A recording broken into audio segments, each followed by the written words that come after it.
Hello and welcome to episode 38 of the HamCorp training manual. In this episode, we will set up wireless charging for our armor, and also upgrade our armor for greater mobility. We will also expand the ore processing building and set up the multiblock sifter. Before we get started doing all the billion things I want to do around the base, I noticed something really bad. Our oil is slowly going down over time, and I went and checked it out, and indeed, this is the chunk right here that has the oil rig in it. And it's almost depleted. So I could either move it to a different chunk, or I could upgrade it to a better oil rig. And I think I'm gonna do that, because the better ones, they drill from multiple chunks at once. And the highest tier one drills the entire oil field at once. But that's not one that we can make, because it needs a lot of tungsten steel. But we can make the second best one. And to do this, we actually use the old ones and upgrade them again and again in the assembler. So I need to go back, dig this one up, upgrade it to tier 2, upgrade it again to tier 3, and then I can assemble it. But one thing to be careful about with this oil rig is the energy hatch tier. It does not work with an HV energy hatch. It needs EV at least. And our current one is HV. So I need to make an EV energy hatch. Then I'll go dig that up, upgrade it, and then we can assemble the upgraded oil rig. Last time we made EV dynamos. This time we need EV hatches. And this is basically the same cost as the dynamo. It's slightly different, but these are all things we have or can make. Powering this energy hatch could be kind of difficult because the oil rig is across the world. So I think I'm just going to make this horrifically inefficient EV combustion gen. Don't make these, except for very special situations like these, because these suck. 60% fuel efficiency is terrible. Ah, shit. This is powered by benzene, but I made a combustion gen. Oh, man. Okay, well, I'll have to deal with that as well. Let me grab this thing. And I'm also going to dig up all of the steel frame boxes and solid steel machine casings, because these just get replaced with titanium versions for the upgrade. And everything else stays the same. So I do need to do a bit of rerouting for this. Okay, I've set up a tank, just a small tank with cetane boosted diesel. This is being sent through the fluid pipeline. Okay, here's the first upgrade. And the second one.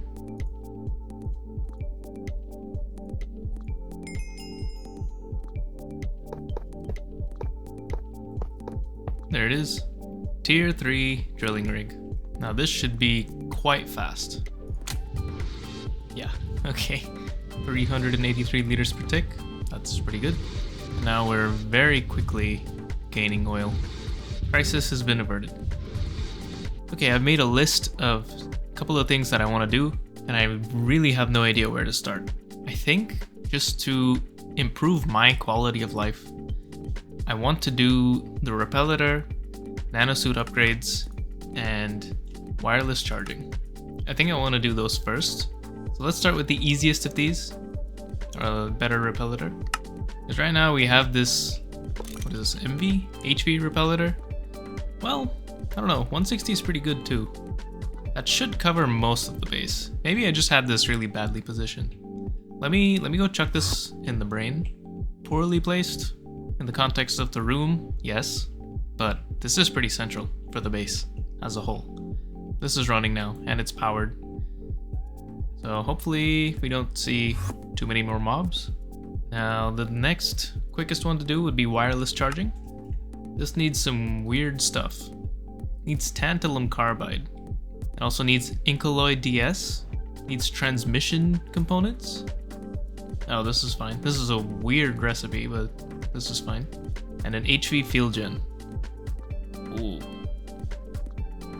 This is doable. We have mainframes. We have made niobium titanium before, so this should be doable as well. This is definitely worth doing. Alright, I will start gathering these things. I don't think any of them are particularly special. Well, I'll be back soon. Okay, I got the materials.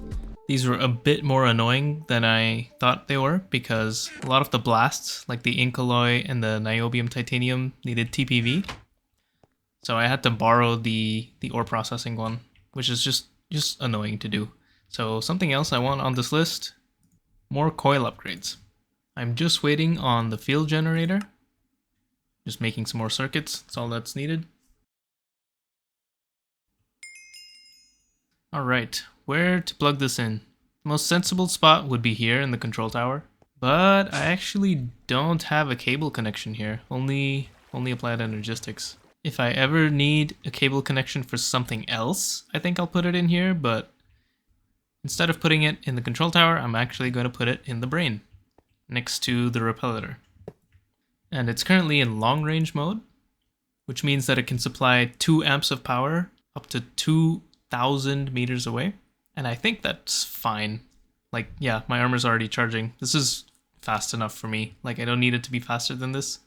And 2,000 block range is really nice. So I'm okay with this. This is pretty good. I'm going to leave it as it is and consider it done. All right, now for a more involved problem. I want to make the nanosuit upgrades. And by that, I mean the nanosuit goggles of revealing, the advanced nano chestplate, and the nanosuit boots of the traveler. So there's some research I need to do. So let me start with the nano chestplate. This is also going to need me to progress along this quest line, so the jetpack, advanced jetpack, and then the advanced chestplate. So let's do that. Here's the jetpack. Next, we also need to make the composite vest. But I noticed that there's a quest for this, and it's right here. So I just need to make some iron armor first, just for the sake of this quest, because why not?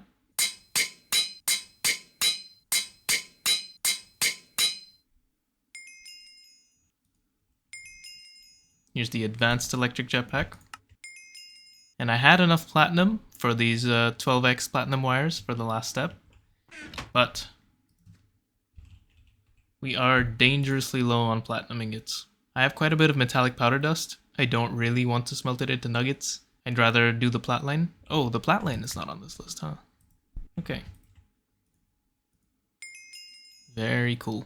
To turn on the jetpack on the advanced nano chestplate, you need to bind this key, the Gravifly key, under Gravisuite. And now I can fly. And I can change it to hover mode the same way I do with the copter pack. Now next, I need to do some research for the goggles of revealing and for the boots of the traveler. And we're back at the Wizard's Tower. It has been a long time since I set foot in here. This place kind of sucks, huh? No connection to the maintenance tunnels. No applied energistics. Manually sorting things into jars. Oh god. Alright, let's get this over with. Both the researches we need are under electromagic tools, and both of these are needed as a prerequisite for the nanosuit versions.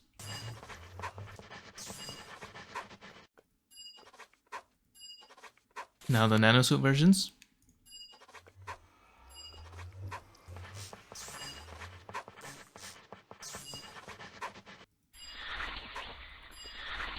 I love warp. So now let's look at these actual recipes. Okay, I can do these. Okay, I have charged my wand, and I'm ready to make the electric goggles of revealing. The electric boots of the traveler, however, is an infusion recipe. I don't have enough of some of these aspects. I actually don't have enough of most of them. Almost all of them. The only two I had enough of were Volatus and Precantatio. So I need to melt some stuff, get some more of these, and then we can do this infusion. Took some time, but I got all of the different essentias. I also got the rest of the materials I need to go all the way to nanosuit. Let's do the electric boots of the traveler.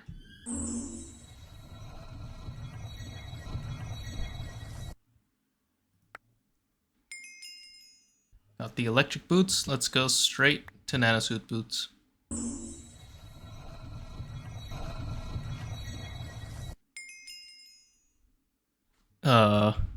Something weird is happening. I'm wearing my nanosuit boots of the traveler, but I'm not going any faster, and when I jump, I slow down. I will figure that out later, I guess. But let's finish up and make the goggles of revealing.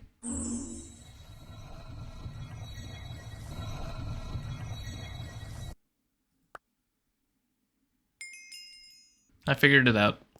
This might have been a somewhat recent change because I was not aware of this, but you can change how effective your boots are. So in the settings, if you go down to Thomic boots, you can change a couple things. Okay, so we have modulate jump boost, modulate speed boost, and then omni toggle. So jump boost does what you think it does, changes how high you jump in increments of 25%. I kind of like 50. I think I'm going to keep it at 50. Toggle omni makes it so that your movement in any direction is the same speed, except diagonally. That doesn't seem to work. I don't think I really like this. I don't know, it's useful for flying around maybe, or jumping around, but when I'm troubleshooting some machine or something, or I'm trying to place something, I think I will keep it off. And then the speed boost changes how fast you run, unsurprisingly. You go really fast. It's a little too fast. I might do 75. Now, our movement is quite a bit better than it used to be. So much easier to just fly around the base now. Don't really need this hang glider anymore.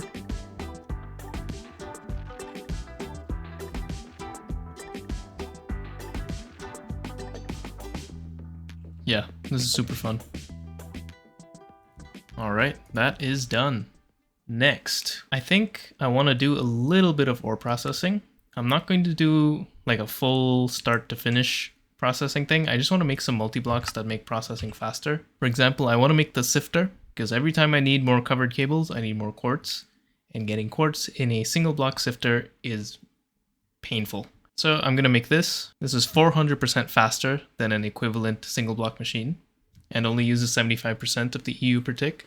So this is very good. I think this means I'm going to have to expand the ore processing building though, because there's not really enough space for a bunch of new multi-blocks. But I did kind of plan for this by leaving this whole space open. So I'm just going to kind of extrude the building this way. I might double or triple the size of it and then add the multi-blocks in there. All right, I'm planning the sifter. The recipe says that I need an input hatch and an output hatch, but realistically I don't, at least not for where this sifter is going to be used. But the output hatch, I do need at least an MV output hatch, because there are, as far as I can tell, there are at most 6 different outputs for any sift, or 6 different unique outputs for any sift. Like this one has 9, but they all stack, so it would only take up 1 slot. But regardless, the MV output bus has capacity for 9. So even if there is one that I missed that has 9 different unique things, this would still be able to handle it without voiding anything. So I'm going to get to work on making these. These need some new compounds. Everything else, yeah, everything else we've seen before.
Now this should be enough space to work with.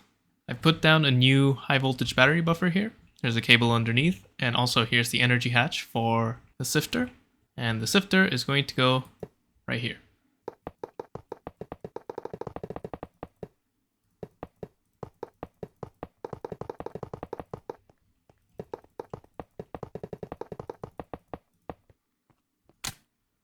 Cool. Very cool. Our first multi-block ore processing. Well, I guess we had the steam machines, but that doesn't really count. I also made an interface and an export bus. Now, this export bus, for now, I'm just going to manually assign things. But once we get to IV, we get access to this thing. The ore dictionary filter card. Needs an IV type filter, which needs an IV machine hull, which we could make pretty reasonably. We have all these materials, so I could make this now. But for now, I'm going to do this by hand. Let's connect this and see how fast it is. I got 58 purified quartz.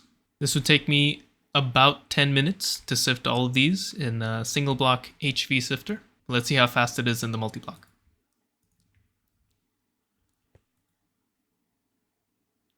This is only using 129 EU per tick. Spikes 258 every now and then, so I guess it's a little bit more than 129. 8 seconds per recipe, and it's doing batches at a time, like 12 at a time. And we're done. Very, very happy to have made this. I should have done this a while ago, to be honest. I should have done this before doing applied energistics, because that would have made getting quartz so much easier. Thank you for watching this episode of the HamCorp Training Manual. In the next episode, we will set up infrastructure for improved circuits and start work on the basic platinum processing line. The full plat line with all byproducts will be added to the setup in the future, but for now, we're only going to set up the platinum part. Now get back to work. See you next time.